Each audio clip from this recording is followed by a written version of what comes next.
So I've been requested on Facebook, I think it was, to do a French twist tutorial without using any sort of hair poofs and with very little backcombing. I think the request was that there was no backcombing, but I've done a teeny tiny little bit of backcombing up here, only because I didn't want it totally flat. I absolutely love this hairstyle. It's a French twist that I've actually been doing on myself since I was about, I don't know, 15, 16 years old.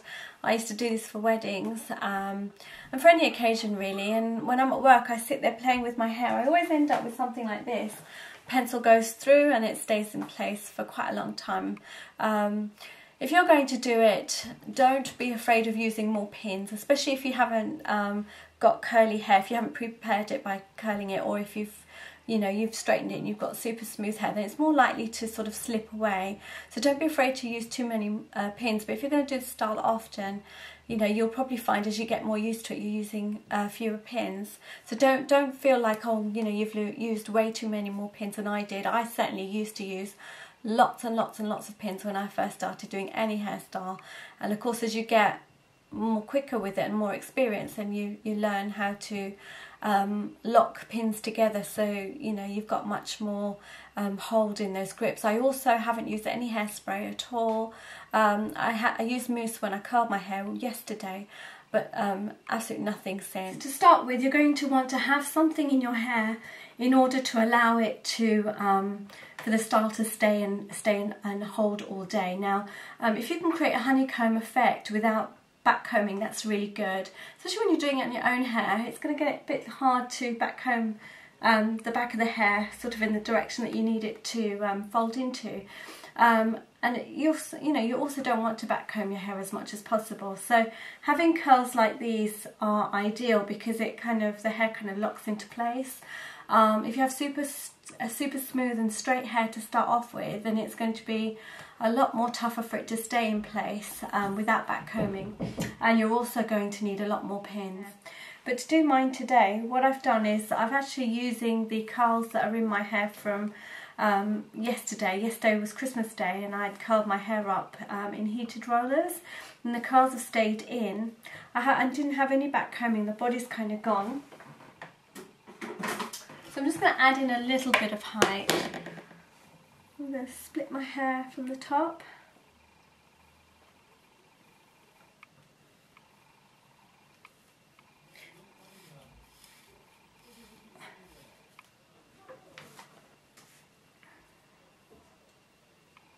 I'm just giving myself a little bit of backcomb, but I know that if I go through that with a hairbrush, it's all going to fall out because it's very lightly done, this backcomb. It's very easy to comb out. Whichever side you write with is probably going to be better for you. I'm left-handed, so I'm going to part my hair to the left.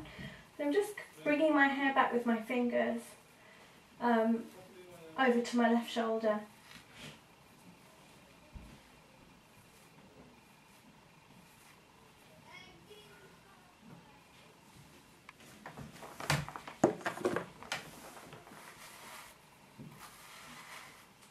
Smoothing that down now with my brush.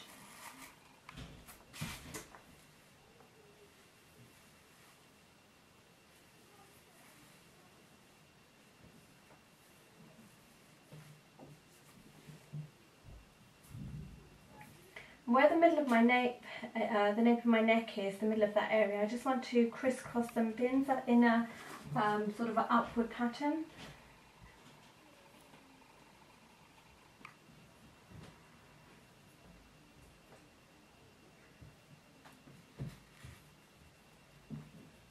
So there goes one pin, and I think that's in the middle. These pins are not only going to hold this side of my hair in place, but it's also going to create a mechanism for the other pins to lock into when they go in at the sides.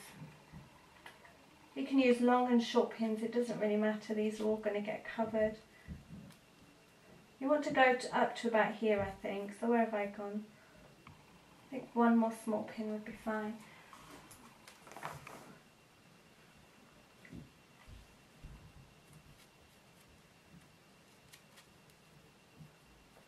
That's fine, I've got my pins in there.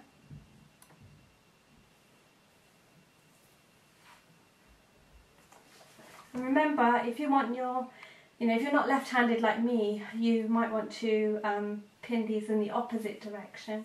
So now I'm just going to shape the front and bring the hair to the side into kind of almost like a ponytail. Just make sure everything is kind of smooth at the scalp and that there aren't any bumps.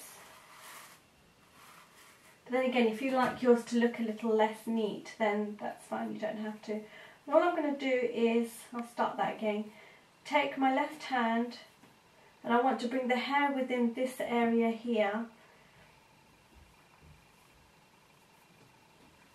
And that will allow me to roll my hand and the hair around it to create this here. And I'm holding it with my 4 fingers inside this roll here. Before I pull it round tightly, I'm just going to grab this hair here that's loose, twist it, and then I'm just going to grab it with my fingers and tuck them in.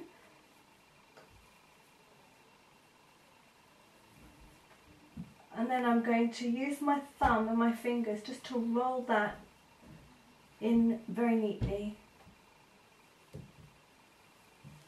And then using my other hand just to tuck in anything that's sticking out. You can use a tail comb to bring that hair and make it look much neater. So I'm going to do that now. I'm taking my tail comb and I'm just going to push that in. And before I secure that in place, I just want to see what's going on here on this side and how it looks towards the front. So I can see that it's sticking up a little bit, almost like a quiff, and I don't want it to. I just want it to kind of roll into place. So now that I've got that okay, with just a little minor adjustment with my fingers, I'm just going to get some pins now and pin into the bun itself via the side. And how I do that is I just go into the roll a little bit, touch my scalp, pull the pin back and grip down. Using longer pins will just mean you catch those grips that you laid down inside. And if you can catch those, that's great, that's going to stay in place. But if you use too many long pins, you just won't have space to pin in. So I've got about 3 pins in there so far. This small one has catch one of those crisscross grips. There's 3 grips in there and that feels really strong. I'm going to shake my head and you can tell it's not flapping about anywhere. I'm going to just put in a few more just for good measure. So one down here, this bit here tends to come undone at the earliest.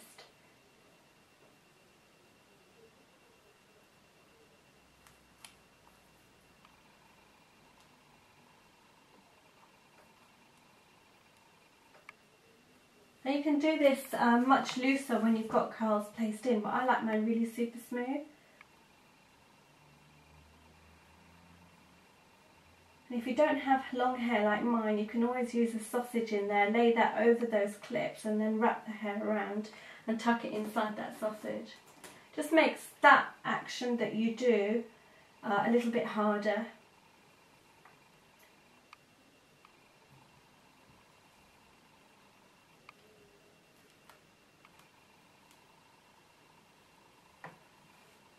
So that's my bun done, or my French twist rather.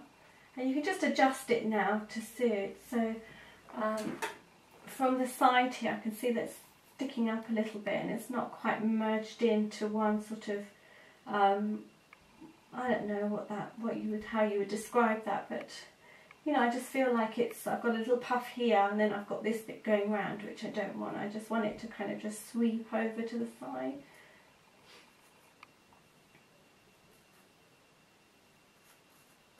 That's better.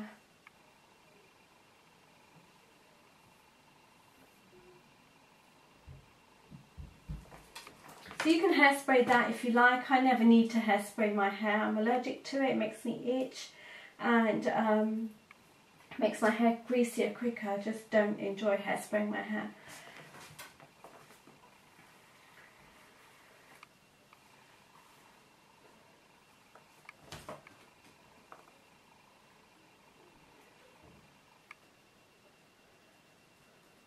The hair's done now. I'm just going to turn around and let you see what it looks like.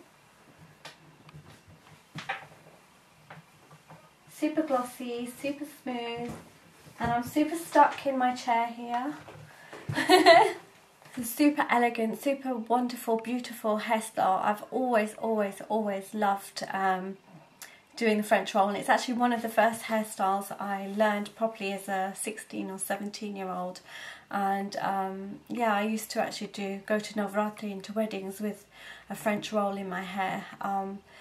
I don't know what I like about it most. I think it was watching either Dynasty or Colby's as a child, and you'd see the actresses with them in their hair and their camisoles, and I just used to think, wow, they look so ultra rich and dripping in pearls and, you know, satin and silk, and then they'd have these beautiful ornate hairstyles that I absolutely love. My face looks really yellow in the camera.